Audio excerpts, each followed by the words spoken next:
So hello everyone, welcome back to another video. তো megastar Shakib খানের upcoming cinema তাণ্ডবের গান, যেটা দ্বিতীয় গান হিসাবে লিচুর বাগান বলে যে গানটা এসেছিল, যেটা কম্পোজ করেছে হচ্ছে প্রীতম হাসান।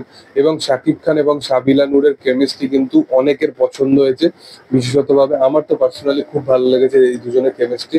এবং শাকিব খান এবং সাবিলা নূরকে একসাথে দেখতেও এবং স্ক্রিন শেয়ার করতে ভালো লাগে, মানে তাদেরকে প্রত্যেকটা জায়গায় তারা একে অপরের সাথে এতটাই কমফোর্টেবল তাদেরকে কিন্তু প্রত্যেকটা ফ্রেমেতে তুমি দেখো, যেখানে কিন্তু একটু র ভাবে তাদেরকে দেখানো হয়েছে সেই জায়গাতেও, ইভেন যেখানে একটা গানের মধ্যে একটা রোমান্টিক পোর্শনও দেখানো হয়েছে সেই জায়গাতেও কিন্তু তারা দুজন দুর্দান্ত ভাবে পারফরমেন্স দিয়েছে।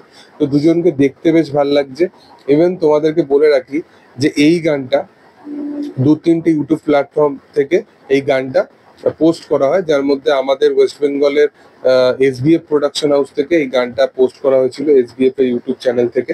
এবং এসবিএফ এর ইউটিউব চ্যানেল থেকে যে পোস্ট করা ছিল, এখানে মানে ইন্ডিয়াতে এই গানটা কিন্তু ট্রেন্ডিং এ ছিল। তো ভাবো যে ক্রেজটা কিরকম। অ্যাকচুয়ালি ব্যাপারটা সেটা নয়, ব্যাপারটা তুমি বুঝতে পারবে যে শাকিব খান সে কিন্তু ডে বাই ডে সে কিন্তু একটা ফ্যান বেস, সে শুধুমাত্র তার ফ্যান বেসটা বাংলাদেশে সীমিত থাকেনি।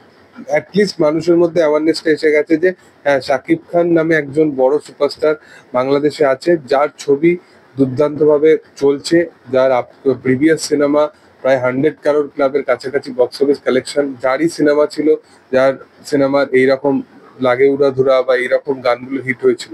কারণ লাগে উড়াধুরা বা তুফানের যে গানগুলো ছিল সেই গানগুলো কিন্তু ওয়েস্ট বেঙ্গলে ম্যাসিভ লেভেলে হিট হয়েছিল। শুধু ওয়েস্ট বেঙ্গল বা বাংলাদেশেই নয়, এই গানগুলো পুরোপুরি ওয়ার্ল্ড ওয়াইড একটা মানে চার্ট বাস্টার গান হয়েছিল। এই জন্য প্রীতম হাসানের প্রতি কিন্তু পরিচালকদের একটা আলাদা রকম ভরসা এসে গেছে। জানে যে প্রীতম হাসান যেরকমই ভাইবের গান দিক না কেন, সেই গানগুলো কিন্তু একটা ব্যাপক লেভেল অফ ব্যবসা করতে পারবে। এবং সেই গানগুলো দেখবে রিলিজ হওয়ার আগে থেকে কিন্তু দারুণ লেভেলের একটা হাইপ জেনারেট করতে পারে। এটা কিন্তু বারংবার আমরা দেখে এসেছি রিলিজের আগে। এখন মেগাস্টার শাকিব খানের সিনেমায় আইটেম নাম্বার কি থাকবে এই নিয়ে কিন্তু প্রচুর কথোপকথন শুরু হয়ে যায়। তো সেই কারণবশত কোথাও গিয়ে প্রীতম হাসানের একটা বাজ ক্রিয়েট হয়ে গেছে, যেহেতু তার এরকম মাল্টিপল কাজে আমরা দেখতে পাচ্ছি। ইভেন প্রীতম হাসানের শুধুমাত্র মিউজিকই কেন, তার অভিনয়ের আমি খুব বড় ফ্যান, তার অভিনয়ও খুব ভালো লাগে দেখতে।